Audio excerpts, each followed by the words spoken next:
এ নাও বৌমা চা।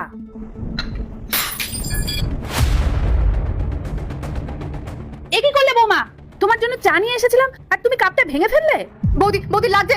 বৌদি তুমি এরকম কেন করছো? বৌদি আমার চুল ছাড়ো, বৌদি লাগছে তো চুলে আমার। বৌদি ছাড়ো বলছি। মেঘা আমার হাতে ছেড়ে দাও বৌদি, আমার খুব লাগছে। বৌদি ছাড়ো, বৌদি আমার হাতে খুব ব্যথা লাগছে। বৌদি ছাড়ো। বৌমা তুমি আমাদেরকে ছেড়ে দাও, তুমি আমাদের সাথে এরকমটা করো না। অভি অভি তুই তাড়াতাড়ি আয়, দেখ বৌমা কি করছে।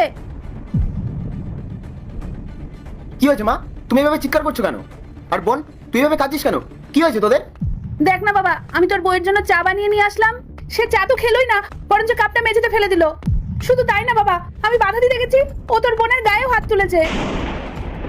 হ্যাঁ রে দাদা, মা একদম ঠিক কথা বলছে। বৌদি আমাদের সাথে খুব খারাপ ব্যবহার করেছে। আমরা তো শুধু বৌদির ভালোই চেয়েছিলাম। এটা কি আমাদের অপরাধ? পায়েল কি শুনছি আমি? মা তোমার জন্য ভালোবেসে চা নিয়ে আসলো আর তুমি এভাবে ফেলে দিলে? আর তোমার সাহস কত বড় যে তুমি আমার ছোট বোনের গায়ে হাত তুলেছো? অভি বিশ্বাস করো, মা আর বোন মিথ্যা কথা বলছে। বোন এসে মায়ের চায়ের কাপটা ফেলে দিয়েছে আর বোনই নিজেই নিজে চুল টানছিল। আমি চায়ের কাপ ফেলিনি অভি। আমি তো কিছুই বুঝতে পারছি না যে ওনারা কেন এমন করছেন। অভি বিশ্বাস করো, আমি কিচ্ছু করিনি আর আমি সত্যিই জানি না ওনারা এমন কেন করছেন। তোমার কি মনে হয় যে আমার মা আর বোনের মাথা খারাপ হয়ে গেছে? ওরা নিজেদের চায়ের কাপ ফেলে দিয়ে ইচ্ছা করে নিজেদেরকে কষ্ট দেবে আর সেই দোষ তোমার ঘাড়ে চাপাবে? পায়েল, মিথ্যে কথা বলার একটা সীমা থাকা দরকার। অভি আমি মিথ্যে বলছি না, তুমি কেন ওদের কথা শুনছো? দেখো মেঘার অবস্থা, ও কতটা ভয় পেয়ে আছে। আর তোমার কি করে সাহস হয় আমার মা আর বোনের সাথে এরকম ব্যবহার করার?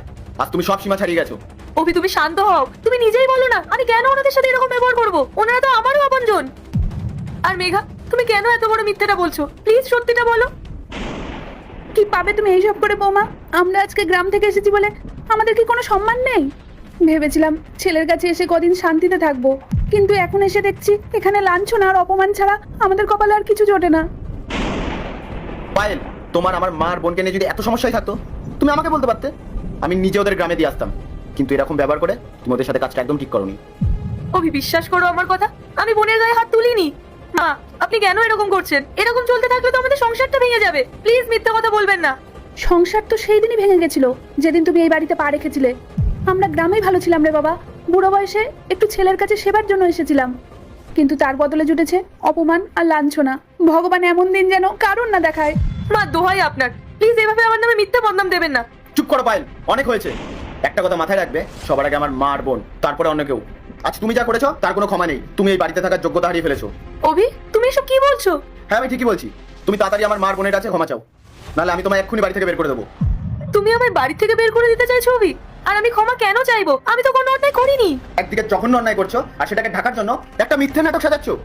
মেজাজ হারিয়ে আমি কোনো অঘটন ঘটিয়ে ফেলার আগে তুমি বাড়ি থেকে বেরিয়ে যাও, এক্ষুনি যাও। তুমি একদিন